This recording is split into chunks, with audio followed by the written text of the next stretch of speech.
¿Qué tal? Hola, pues yo aquí otra vez soy la doctora Lilia Granillo Vázquez, trabajo en la Universidad Autónoma Metropolitana, en el Departamento de Humanidades de la Unidad Azcapotzalco de la UAM, y estoy muy contenta de poder participar en este proyecto nacional Construyendo Igualdad en el Sindicato Nacional de Trabajadores y Trabajadoras de la Educación.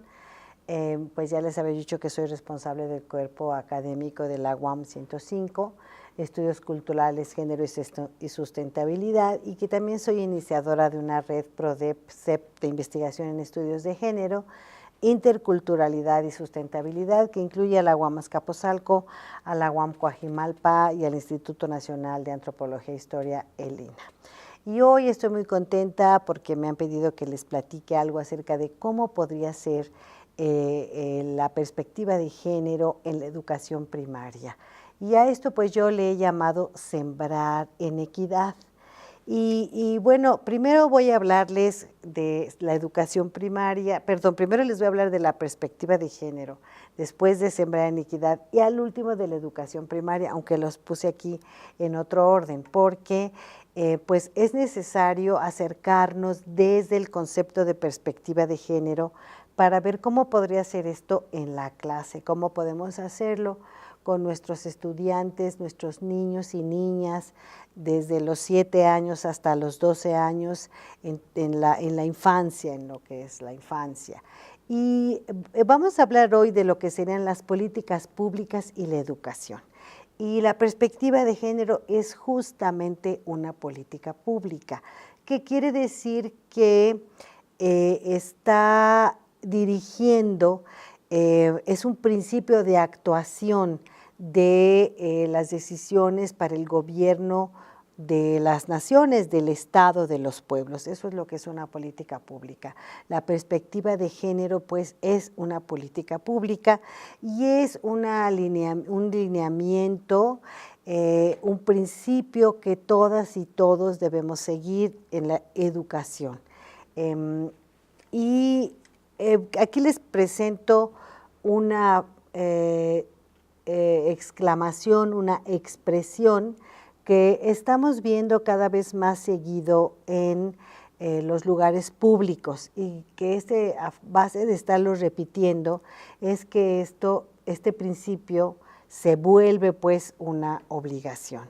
Aquí no se discrimina a nadie por motivos de género. Aquí está la palabra mágica que yo estoy utilizando, la frase, la palabra clave, por motivos de género, sexo, religión, color de piel, pueblo originario, estado de salud, edad y bueno, pues un largo etcétera, como decimos. Entonces, vamos a ver que la política pública de perspectiva de género se convierte en una manera de actuar.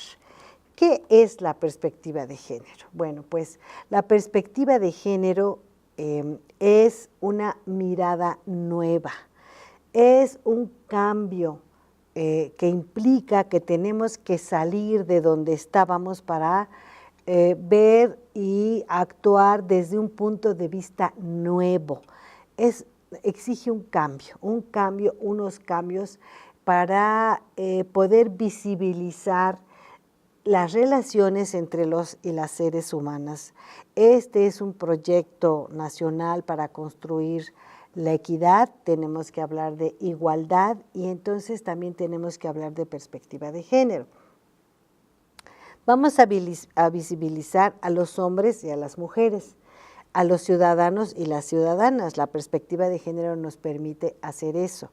Es una herramienta, como les digo, es una mirada, es como si nos fuéramos a colocar un telescopio o unos binoculares. Acuérdense que antes, pues si uno estaba un poquito cegatona o cegatón, pues necesitaba lentes y ahora ya con la tecnología ya pues podemos tener acceso a ver muchísimas cosas. La perspectiva de género entonces es una mirada distinta e implica un cambio.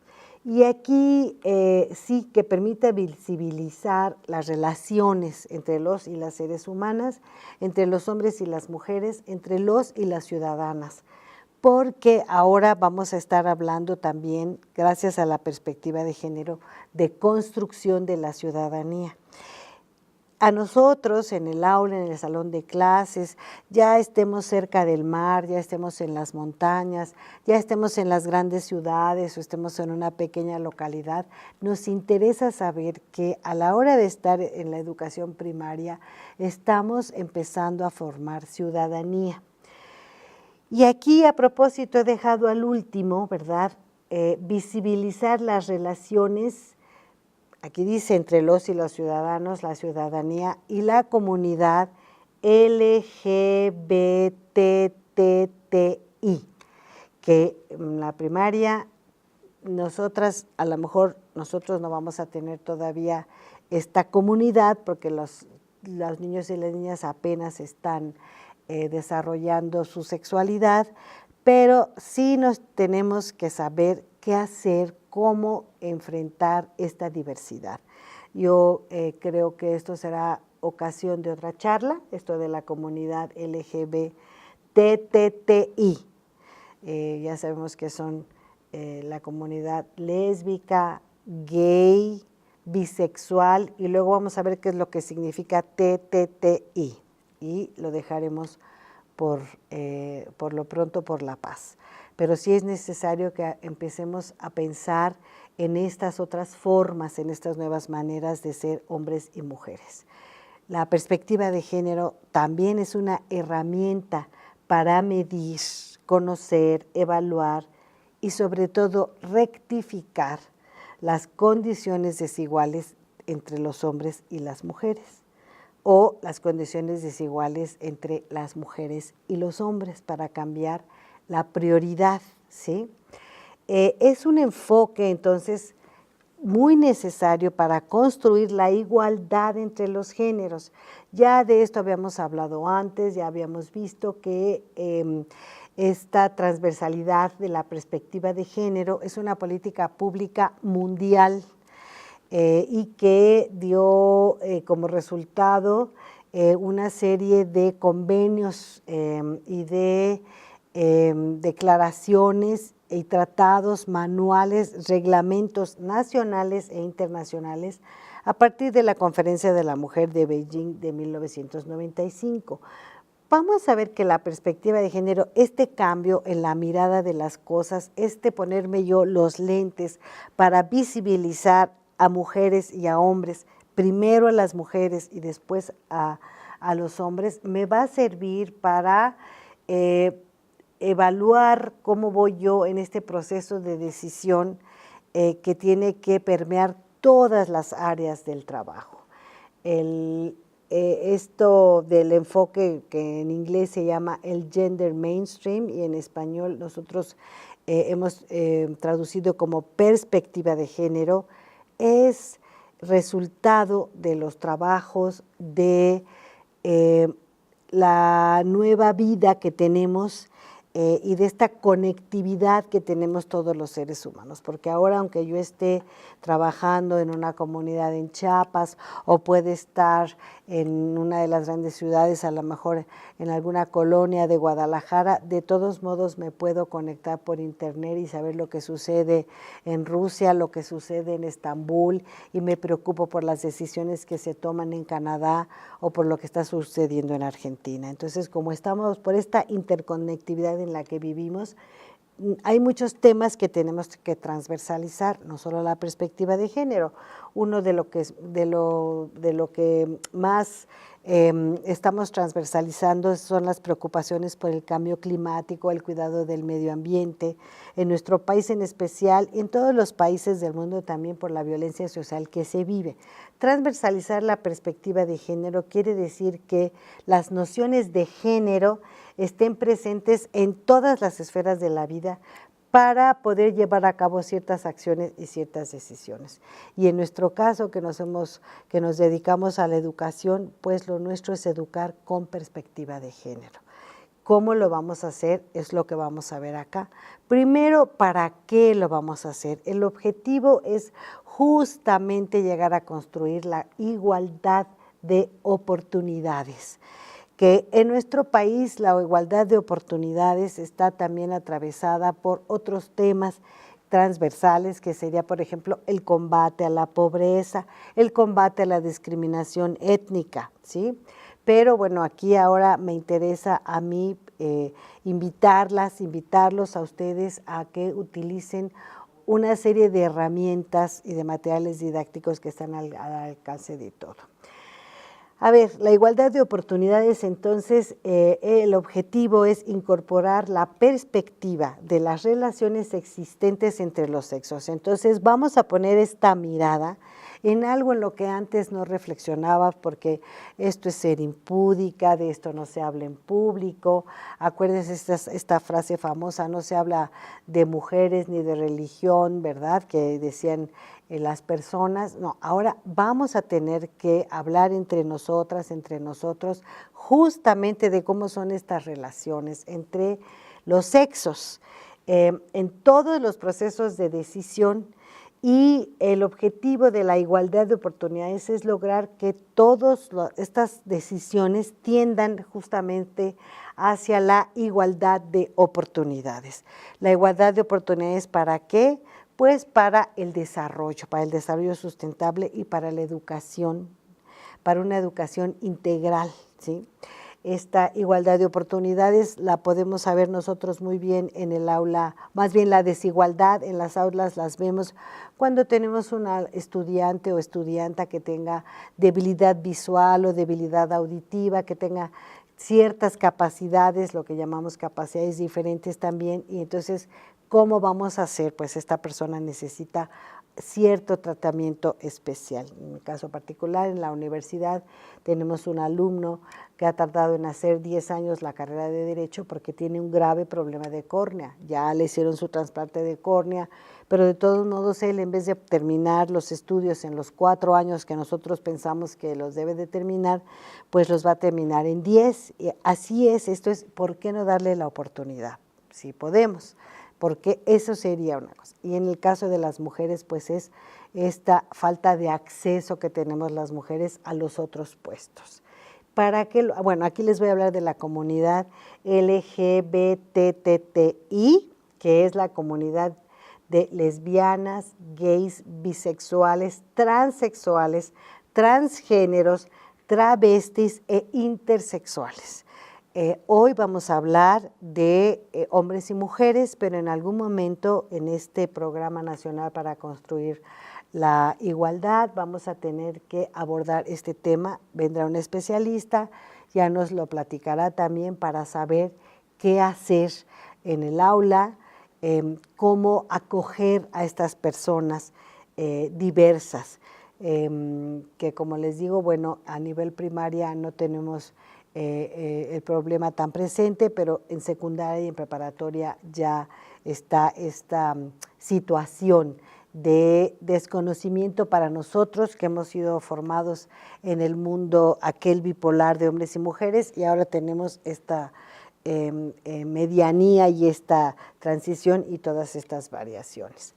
Pero ahora les voy a decir, aquí lo vamos a entender, ¿por qué, Lilia? ¿Por qué tengo que saber de los intersexuales, transexuales, todo esto siendo el mundo heterosexual? Pues porque no es heterosexual, pero es sobre todo porque estamos yendo hacia lo que sería la cultura para ser incluyentes, para considerar a todas las personas.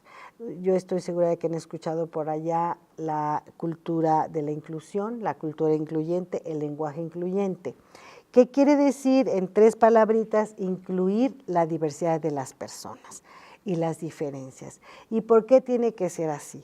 Pues porque ahora el pacto social, más el pacto social nacional, el de nuestra nación, el de nuestra república, establece, después de una larga tradición histórica de lucha, de cambio, de reforma, el pacto social incluye justamente a la diversidad.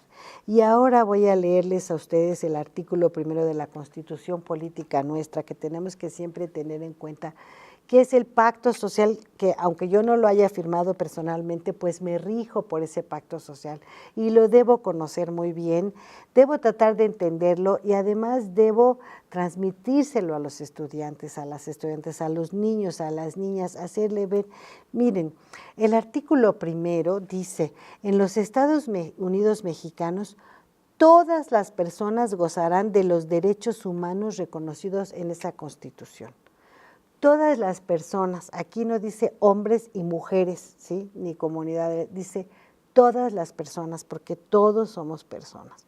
Que los derechos humanos reconocidos en la Constitución y en los tratados internacionales, los que el Estado, de lo que ha firmado el Estado mexicano, también dará las garantías para su protección, cuyo ejercicio no podrá restringirse ni suspenderse, salvo en los casos y bajo las condiciones que la Constitución establece, que es, pues claro, si alguien va en contra de los derechos humanos, pues a esta persona habrá que suspenderse de los derechos humanos, pero a nosotros nos basta con saber que las normas relativas a los derechos humanos se interpretarán de conformidad con esta Constitución y con los tratados internacionales. Por eso les digo ahora que no podemos ya quedarnos como era antes. En mi familia nosotros siempre decíamos, mi madre, de familia de maestras, también de la zona formada en Morelia, de la zona de Michoacán, mis tías decían siempre que por eso había muerto el cura Hidalgo y que para qué ser libres.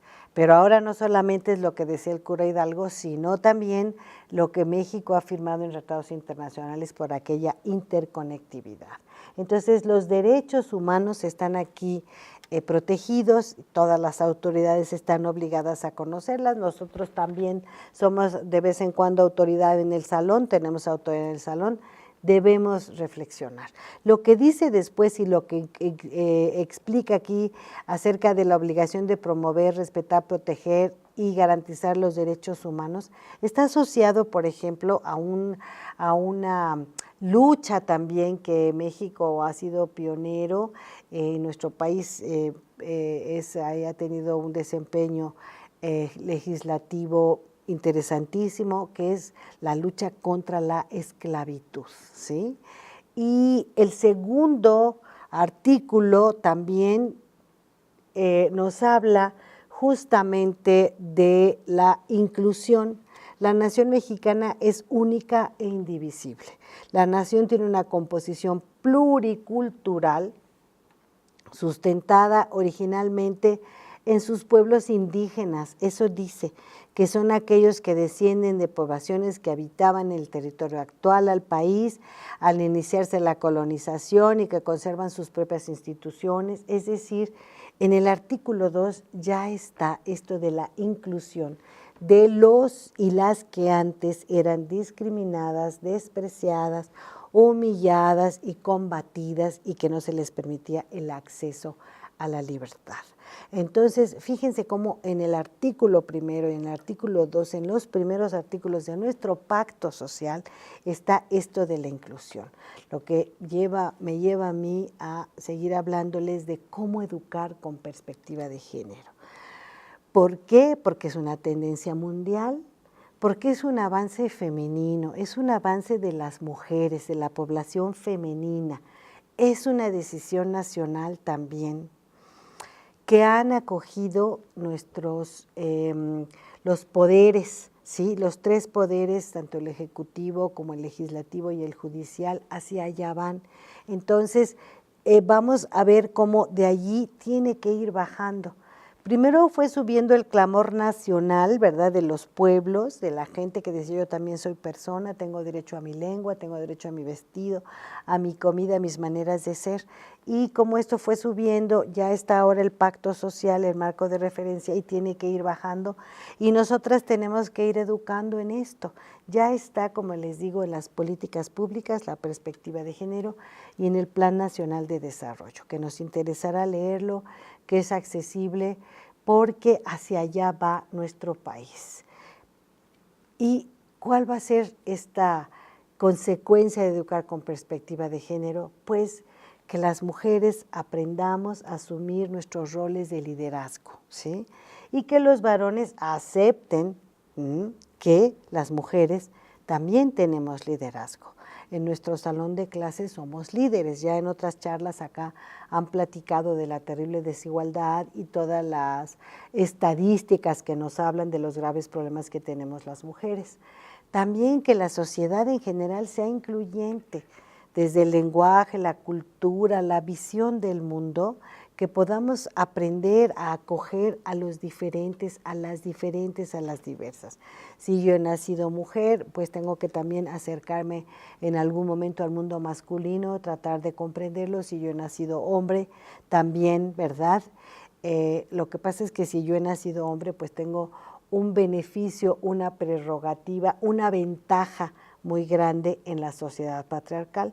Por eso es necesario voltear la vista hacia los problemas de las mujeres. Y es básico, fundamental para combatir la odiosa discriminación.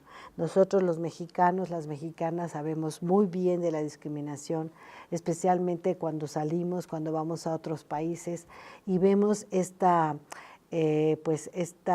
lucha en contra nuestra, este desprecio que se tiene por lo nuestro. Claro que hay otros países y otras naciones y otros aspectos que son muy bienvenidos, pero nosotros, ¿verdad?, sabemos de esto y no podemos repetirlo en el salón de clase. Vamos a ver ahora lo que significa el género, los estudios de género, que siempre están cambiando, porque los estudios y la ciencia son así, estamos aprendiendo cosas nuevas siempre y estamos innovando. Las políticas públicas también sufren esto de la innovación. Ya no estamos haciendo chocolate como lo hacíamos antes, tamales como los hacíamos antes, porque estamos adelantando. Antes, entonces, esto de género y los estudios de género y la perspectiva era un término biológico que se refería a la identidad sexual, que nada más reconocía la forma femenina y masculina. Hoy esa es una categoría analítica, proviene de la antropología y es una episteme, una manera de conocer, una forma de conocimiento que se relaciona con el estudio de conjunto de características que cada sociedad asocia a hombres y mujeres. Cuando se habla de género se está remitiendo a una categoría relacional. Esto quiere decir es con lo que una se establece, se identifica y que establece relaciones complejas o diversas. También sabemos hoy que se construye, el ser mujer o el ser hombre se construye a partir de una serie de ideas, costumbres, cultura y algunas imposiciones de género que pueden llegar a ser dolorosas o que pueden ser rechazadas por el individuo, porque si antes se pensaba que todos los indígenas tenían que vivir de cierta manera, casi esclavos, ¿verdad? Y si antes se pensaba que las mujeres tenían que quedarse nada más en la casa, pues esto ya cambió, ya no tiene que ser así, ya ahora, como les digo, todas las personas tenemos derecho a todos los derechos humanos, a hacer lo que queramos. La condición histórica de las mujeres que nos relegó al ámbito de lo doméstico, ¿sí? Lo privado para ellas, lo público para ellas. Y fíjense nada más la terrible desigualdad. El 40% de las mujeres mexicanas ni siquiera concluyen la educación primaria, el 40%. Por eso es muy importante que los profesores, que las profesoras de primaria vivan con gusto su profesión, contagien, cuiden, favorezcan a los estudiantes, a las estudiantes, a los niños y niñas que terminen la educación primaria. Ya había yo repetido esto de educar para fortalecer los liderazgos femeninos, educar para ampliar el horizonte masculino sobre lo femenino y combatir la violencia de género contra las mujeres. Violencia de género es la que se ejerce contra las mujeres por el hecho de ser mujeres. Sí hay violencia también de género contra los hombres por ser hombres, pero la tendencia es que lo que se convierte en problemático y en problema social es la violencia de género contra las mujeres. Existe una violencia estructural de las mujeres en todo el mundo, porque esto es la sociedad patriarcal. Entonces, bueno, ya vamos aquí desde los feminicidios, la precariedad salarial, la trata de mujeres, etcétera, el hecho pues de que en la pirámide educativa hasta abajo estén las mujeres, en el jardín de niños, en la educación primaria, en la secundaria vamos a la mitad, en la prepa, pero ya en la universidad ya es mucho menos y hasta arriba no se diga que no hay rectoras ni directoras, hay muy pocas, hay 27 rectores y a lo mejor 2 rectoras, hay 27 o 150 directores y a lo mejor hay 30 directoras. Esa es lo que nos hace falta. Reducir la brecha de la desigualdad entre hombres y mujeres. Para esto es importantísimo reconocer, y ya estamos hablando de que es un deber ético contribuir a eliminar toda forma de discriminación y combatir la violencia de género personal y también estructural. Ese es algo que debemos tratar de hacer siempre. Sí, eso, que no corramos peligro, que no nos pongamos en riesgo, que no pongan en riesgo nuestra integridad, pero para eso ya contamos con muchas instituciones, porque les digo, esto es una política pública, ¿sí? Y también tenemos iniciativas educativas y materiales de aprendizaje. ¿Cómo voy a hacer esto con mis estudiantes? ¿Qué lo voy a hacer? Ahora les voy a hablar de la educación primaria. Contra las prácticas sexistas, ¿qué es lo que podemos hacer? Cultivar el lenguaje incluyente, una gramática equitativa. Contra la discriminación, la visibilidad de las mujeres, la contribución a la sociedad, la importancia de la construcción de ciudadanías en todos los niveles. Desde el primer año de primaria podemos estar hablando de lo que sería la identidad a la tierra, el amor al sitio donde vivimos, el tratar de entender y que los niños entiendan también dónde está su familia, cómo se ubica, cómo se construye, para poder entenderla.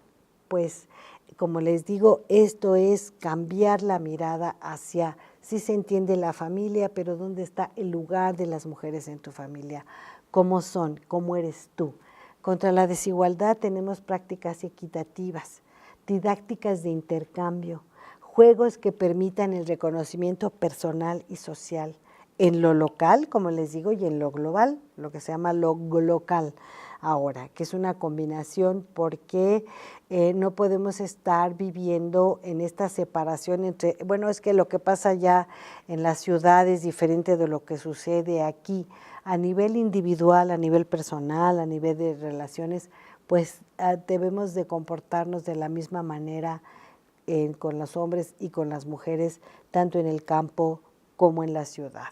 Entonces, tenerlo presente es muy importante.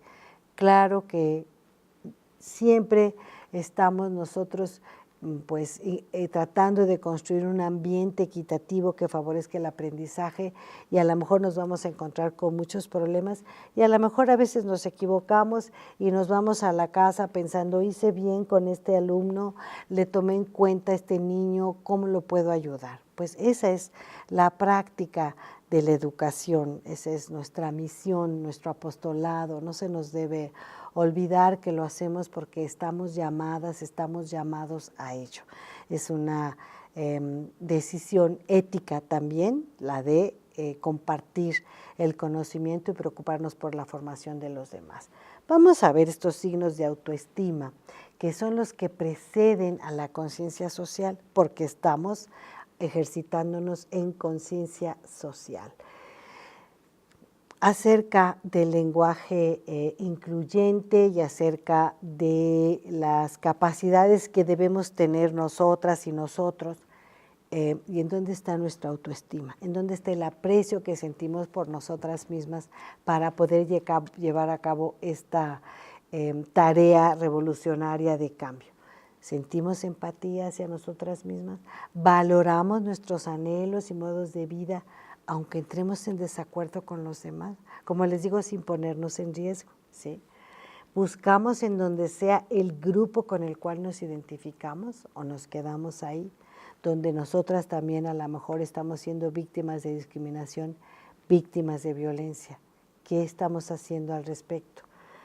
Tomamos nuestras decisiones con libertad y valorarnos por ello también, ¿sí? Esto es algo que debemos de procurar siempre. A lo mejor yo empiezo por las decisiones que yo controlo, mi forma de vestir, mi alimento, ¿verdad? Los libros que leo, las películas que veo, los pensamientos que tengo. Pero de allí ya voy a empezar a contestarme estas preguntas.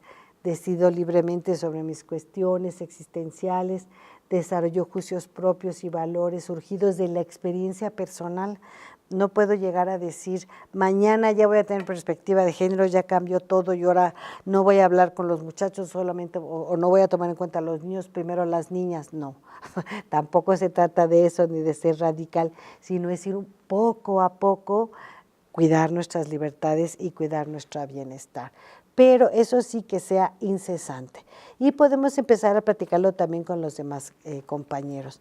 ¿Cómo vamos a prevenir la violencia? Porque esto es algo que nos preocupa a todos en el salón de clase, ¿no? Y que tenemos también ya algunas normas, algunos programas y proyectos ahí para revisar esto. Pues educar para la igualdad, ¿sí? Sembrar equidad. La equidad es hacia la paridad. No es la exclusión de los varones, no, al contrario, es favorecer, fortalecer a las mujeres, darles la voz, ¿sí? Pero siempre para poder establecer relaciones de par con los niños. Aquí les he puesto darles el micrófono a las niñas. A lo mejor hacer notar, hoy van a hablar primero las niñas, ¿sí? ¿Por qué? Porque las niñas tienden a quedarse entre ellas, a no platicar, a hacer aquí sus juegos y contarle a la vecina. Hoy las vamos a escuchar todas con respeto. Y después a los varones. Se pueden hacer estos cambios. Tenemos que llegar a reconocer la injusta desigualdad de las mujeres, la falta de equidad y las malas prácticas sexistas. Aquí hay que sensibilizar a los niños, sobre todo en el lenguaje, en la manera en que se refieren a las niñas, en las burlas, en los juegos. Eso hay que hacerlo notar. Con amor hay que pues corregir con el ejemplo, por supuesto, como lo sabemos todos, y siempre con amor, con tacto, con delicadeza. Tenemos que tomar conciencia como educadoras del grave problema de la violencia social, de la violencia de género y la violencia contra las mujeres que vivimos en el mundo y que compartimos el mundo con los humanos. Entonces, atraer a mi conciencia social los intereses superiores de la convivencia. ¿Cómo voy a? Porque tampoco está bien que yo ahora me voy a ir y ya me quedo acá en mi gueto, ¿verdad? Ya me quedo aquí en el gineceo y yo solamente con puras mujeres o solamente con puros hombres. No. Es necesario que haya un espacio masculino, es necesario que haya un espacio femenino y luego es necesario también que haya un espacio de convivencia para todos. Y ahora lo más interesante es utilizar estos materiales didácticos a nuestra disposición en Internet. Ya el Programa Nacional para Construir la Igualdad Decente les irá proporcionando los materiales. Ahora yo les hablo de unas cápsulas que están en Internet justamente sobre el lenguaje incluyente, que son breviarios, que son pues unos videos de corta duración en la cual vamos a ir viendo cómo podemos ir cambiando estas malas costumbres del lenguaje, que son discriminadoras. Bueno, ya les recuerdo otro de los conceptos de la división sexual del trabajo de Graciela Hierro, nuestra querida filósofa, que en paz descanse, que en este artículo tan interesante de La mujer invisible y el velo de la ignorancia, y que nos habla que el trabajo, la historia de las mujeres ha sido relegada y ha sido borrada de los libros de historia, por lo cual para los trabajos de autoestima será necesario revalorar justamente la contribución de las mujeres a la sociedad. a favor de la equidad de género, sembrar la igualdad. ¿Se acuerdan que así empecé yo con esta idea de sembrarla? Porque es en la primaria en donde ponemos nosotros los gérmenes de la ciudadanía. Allí, cuando nuestros chicos terminen la primaria, van ya en camino de ser ciudadanos. Entonces, hay que utilizar el lenguaje incluyente. Hay que promover la resolución pacífica de conflictos.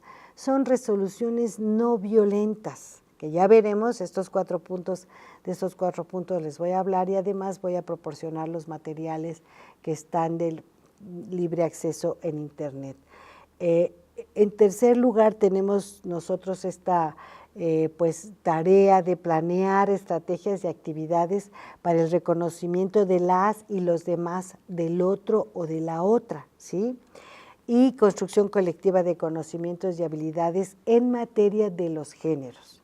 Entonces, miren, ya les había hablado yo de la autoestima, del amor a una misma y a lo propio, ¿sí? Que debemos de inculcar en todas las niñas y en todos los niños. Los niños, los varones, tienen una falsa idea de la autoestima, y esta falsa idea de la autoestima es esto de creerse que somos muy machos. Y a la postre, como las masculinidades están cambiando y los varones ahora tienen también muy difícil el cumplimiento de los roles tradicionales, aquellos de ser feo, fuerte y formal, porque pues las mujeres ya estamos en el mercado de trabajo, porque las mujeres ya tenemos también una serie de necesidades diferentes de otro tipo de compañeros, ¿verdad? Y porque también las mujeres estamos muy presentes ya en lo público, ellos también viven una crisis de la masculinidad. Los niños en las escuelas, en casa tienen un modelo, entre los vecinos o en las películas y en los programas de televisión que ven o en lo que escuchan de sus padres, tienen diferentes ideas de la masculinidad. Por eso también en su momento habrá que hablar de esto, de las nuevas masculinidades. Por lo pronto yo ahora les recuerdo que habría que respetarse uno y acopiarse todo lo bueno y cuidar vitalmente, corporalmente el propio yo. Aquí hay una publicación que les traigo yo acerca de, que es de libre acceso, que lo tenemos todo, que la discriminación comienza en la infancia. El combate a la discriminación comienza en la infancia, que esta Red por los Derechos de la Infancia en México es un manual que nos puede servir a todas de fácil acceso, de buena consulta, que ya se los harán llegar, para poder trabajar estos temas. El lenguaje incluyente necesita un pensamiento incluyente desde el principio. Por eso es una categoría antropológica, porque fue primero necesario observar todas las diferencias de los seres humanos para llegar a la conclusión de que en el artículo de la Constitución se tenía que decir las personas tienen todos los derechos, para luego poder decir aquello de aquí no se discrimina a nadie por sexo, por edad, por género, por religión, por color de piel, por costumbres. Entonces, al ser incluyente, yo me ocupo de mi desarrollo y del desarrollo de todas y de todos. Y se puede empezar poco a poco, tampoco puedo tomar la decisión, ya mañana voy a ser incluyente, ya todos, ya acepto todo, no. Pero sí ir razonando un poco y cuidarme y vigilar esta utilización del lenguaje incluyente. Que los niños y las niñas aprendan a hablar de ellos mismos y de ellas mismas. Esto me lo puedo proponer yo un día en la clase. Voy a decir los lunes o los martes va a ser día del lenguaje incluyente. Y poco a poco puedo ir haciéndolo. ¿Cómo?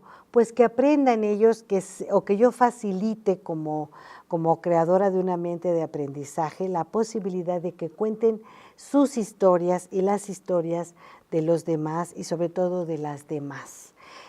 Narraciones y reconstrucciones de biografías y monografías de las personas de su familia, de los pueblos y lugares de origen. que cuenten sus historias desde chiquitos. Aquello que hacíamos al regresar de vacaciones, ¿qué hiciste en vacaciones? Es cómo estuviste ayer, qué hiciste, qué has hecho, a dónde van ustedes en su familia, con quién salen, en fin, una serie de preguntas para que ellos aprendan a reconocer su presencia, su existencia y el lugar de los hombres y de las mujeres en el mundo. Aquí les ofrezco un cuento que es una narración que es de libre acceso también, que está en Mujeres, que se llama Las niñas tienen el cabello largo. Este lo pueden bajar ustedes de internet, se lo van a facilitar el sindicato y ustedes lo van a tener accesible en esta página. En el punto número 2, que es la promoción de la resolución pacífica de conflictos. Esto tiene que ver con un movimiento muy grande que ha llegado también a transformar incluso a los tribunales, que se llama la justicia alternativa. Aquí en nuestro país 2 personas se peleaban y entonces ahora vamos a ir con el juez o vamos a ir con la policía o vamos a ir con el maestro, ¿verdad? Que los maestros y las maestras son figuras de autoridad, a ver qué nos dice qué hacer o a ver qué decida él, como ponernos ante un juzgado, cuando ahora podemos hacer, podemos tener ejercicios de diálogo para resolver nuestras diferencias pacíficamente, llegando a lo que sería el consenso. Aprender el control de los sentimientos. Los niños, nosotros sabemos que tenemos que aprovechar la oportunidad de que están en formación para enseñarles el control de los sentimientos, empezando por nuestro control, el autocontrol también, y aprender el control de los sentimientos, y lo he puesto así como si fuera control de esfínteres, porque mucho de la violencia social que vivimos es porque hemos perdido los límites, porque no sabemos, ¿sí? Y aquí pues hay que hacer ejercicios, aprender que hay maneras alternativas de solucionar los problemas. Te dejo de hablar, no, al contrario, vamos a sentarnos porque hablando se entiende la gente. Entonces establecer siempre prácticas de comunicación en el salón de clases. Vamos a dedicar media hora a hablar, ¿sí? A comunicarnos. Y bueno, yo lo que haría sería decir, bueno, que quieren gritar, tienen 10 minutos para gritar, hacer todo lo que ustedes quieran, porque después vamos a establecer círculos de comunicación. Y en estos círculos de comunicación vamos a hacer un diálogo. A lo mejor se pueden hacer círculos de comunicación en grupos de 5 niños, a lo mejor también de 50 niños, y luego lo vamos reduciendo y vamos cambiando esto y permitiendo que hablen entre ellos y que luego los sociabilicen al grupo. Entonces, juegos comunicativos también, que vamos a proporcionarlos porque hay muchísimos organismos e instituciones que los facilitan. Aquí les ofrezco otra vez un cuento de Inmujeres, que está en el Instituto Nacional de las Mujeres. Pues sí, esto es un movimiento de mujeres, a nosotras es a las que nos interesa favorecer la perspectiva de género y construir la igualdad, porque vivimos en la desigualdad, y entonces tenemos el Instituto Nacional de las Mujeres que proporciona estos materiales. Aquí es un cuento muy divertido, lucharán 2 de 3 caídas sin tiempo. Y así vamos a ir aprendiendo cómo ahí está otra resolución pacífica de conflictos, siempre, incluso en mi salón de clase en la universidad, cuando 2 equipos quieren dar el mismo tema y les pregunto, a ver, solamente hay 5 temas, tengo 6 equipos, ¿qué vamos a hacer para que los chicos me dicen? Mis chicos universitarios, ingenieros, vamos a echar un volado. No, señores, no lo podemos hacer así. Vamos a sentarnos, vamos a escuchar los argumentos y a lo mejor hay espacio para todos en diferentes momentos. Entonces, pero bueno, estas prácticas de volados y de dejarlo a la suerte, pues no caben en los espacios educativos. Siempre hay que recurrir al diálogo, y a escuchar a los dos y como primera instancia. Yo sé que luego a lo mejor tenemos que pedirles al alumno que se siente y lo piense un ratito, al otro alumno también que se siente del otro lado y que a lo mejor después aprendan a darse la mano, que a lo mejor hasta se abracen, cosas que podemos hacer. Jamás ponerle orejas de burro a nadie, eso ya no se utiliza. Jamás un castigo corporal, eso tampoco se utiliza ya. Eso era en mis tiempos y en los tiempos de mis tías, de mis abuelas, pero ya no. Resolución pacífica de conflictos, ¿sí? A la gente de mi edad nos tocó el manazo, el reglazo, y a lo mejor llegábamos a la casa y le decíamos, es que la maestra me jaló el pelo, y la mamá a lo mejor decía, pues te lo mereces. Ya no, ya nadie se merece un jalón de pelo ni nada. A lo mejor tomar de los brazos así como para hacerle pues sentir cierta fuerza para el control de los sentimientos, a lo mejor, ¿sí? Pero no marcarlos, no dejarlos marcados. En fin, yo creo que si establecemos un pacto social con nuestros alumnos basado en sus derechos humanos, también los derechos de los niños, entonces esto va a ser muy fácil. Y vamos a ver entonces también este tercer momento, que sería la planeación de estrategias y actividades para el reconocimiento de los demás, del otro o de la otra. Preguntar siempre por el otro o por la otra. Una vez que el niño termina de contar, los niños ya lo sabemos, son grandes ególatras y el mundo está muy centrado en ellos mismos, en ellas mismas, entonces hay que preguntar por los demás. Ya que hablen de ellos, entonces ocúpate de algo más, ¿sí? Encuéntrate con el otro. Vamos a ver, hoy vas a platicar, vas a sentarte, la actividad va a ser con alguien que no conozcas. No tanto con tu palomilla, está bien, hay tiempo para los amigos en otra ocasión.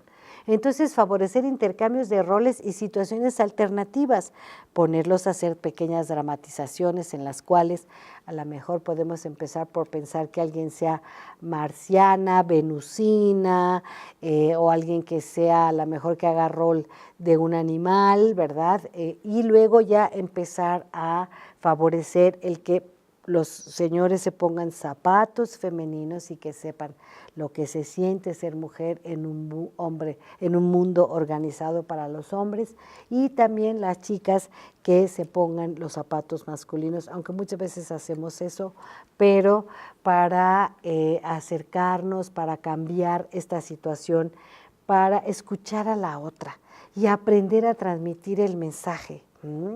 Utilizar el ella dice siempre en sentido positivo, siempre en sentido positivo. Aquí está el cuento de mujeres que en esta ocasión les desgloso, les paso estos 6 cuentos que he encontrado.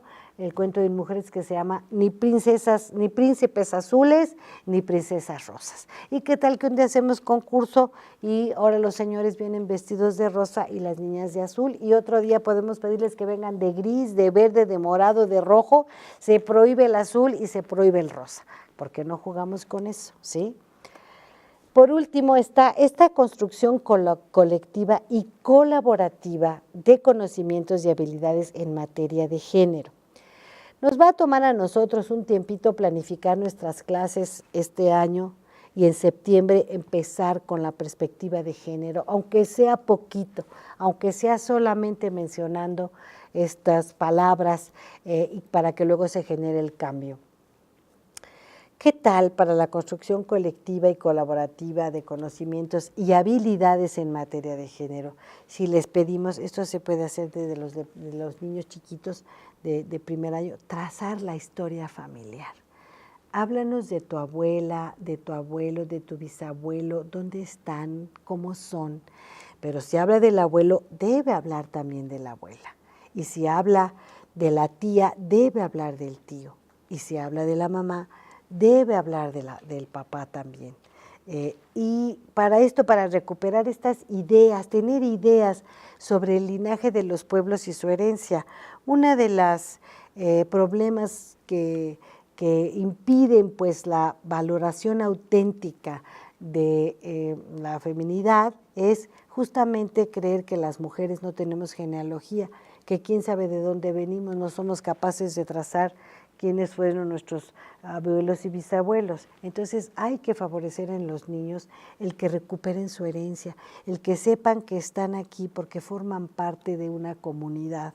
Y esto se puede hacer al hablar de las diferencias sociales de las familias y los pueblos y los grupos de identidad siempre en sentido positivo.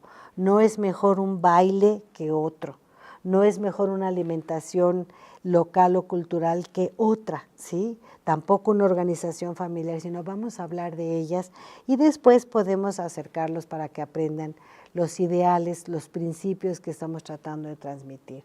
Y aquí está, para favorecer esta construcción de pertenencia social, los cuentos que también nos ofrece En Mujeres, que por ahí está ya la dirección electrónica. Paola y la espada del augurio, Convivimos en igualdad y Lo que los cuentos cuentan. Bueno, pues entonces yo ahora ya me queda nada más hablarles a ustedes de la campaña En Busca de la Igualdad. Aquí tenemos una serie de videos que En Mujeres nos ofrece también. Hay para todas las edades, entonces ustedes pueden localizarlos, buscarlos allí. Aquí les he puesto en la campaña En Busca de la Igualdad, pero hay otros que ya les ofrecerán. Esos también los podemos bajar y los podemos usar en la clase. Y yo ahora quiero despedirme de ustedes y me voy a permitir leerles un cuento muy lindo, una fábula muy linda que encuentro en el famoso libro Rosas de la Infancia de la gran maestra nuestra veracruzana, doña María Enriqueta. Rosas de la Infancia durante muchas generaciones formó a los niños y las niñas de nuestro país y de muchos otros países, porque llegó también a ser publicada y editada en España. De hecho, doña María Enriqueta, una gran maestra, vivió muchos años en España. Ella era mexicana, veracruzana, del pueblo de Coatepec, y pues escribió muchos libros que eran libros de texto. De hecho, Rosas de la Infancia fue sustituida por los famosos libros de texto gratuito en los años 60, pero hasta los años 60 ella fue la gran maestra del alma mexicana de todos los niños. Y yo encuentro aquí una fábula muy linda que les quiero leer ahora, invitándolas a que ustedes también inviten a sus alumnos a que lean en voz alta, que es una práctica buenísima para la formación de valores y también para el ejercicio del hábito ciudadano de dialogar y de hablar en público. Ojalá que nuestros niños se enamoren de su voz y que siempre estén leyendo y leyendo en voz alta. Se llama La tortuga sabia. En esa hermosa mañana, la alameda estaba llena de chiquillos que jugaban en las rotondas. Pablo, que se había cansado mucho de correr tras el aro, se acercó a la fuente del centro y se sentó en el borde. Ya instalado allí, metió las manos en el agua y vio que una gran tortuga avanzaba hacia él. Retiró las manos y observó en silencio al animal. La tortuga caminó más y más, y cuando ya estaba junto de Pablo, alzó la mirada.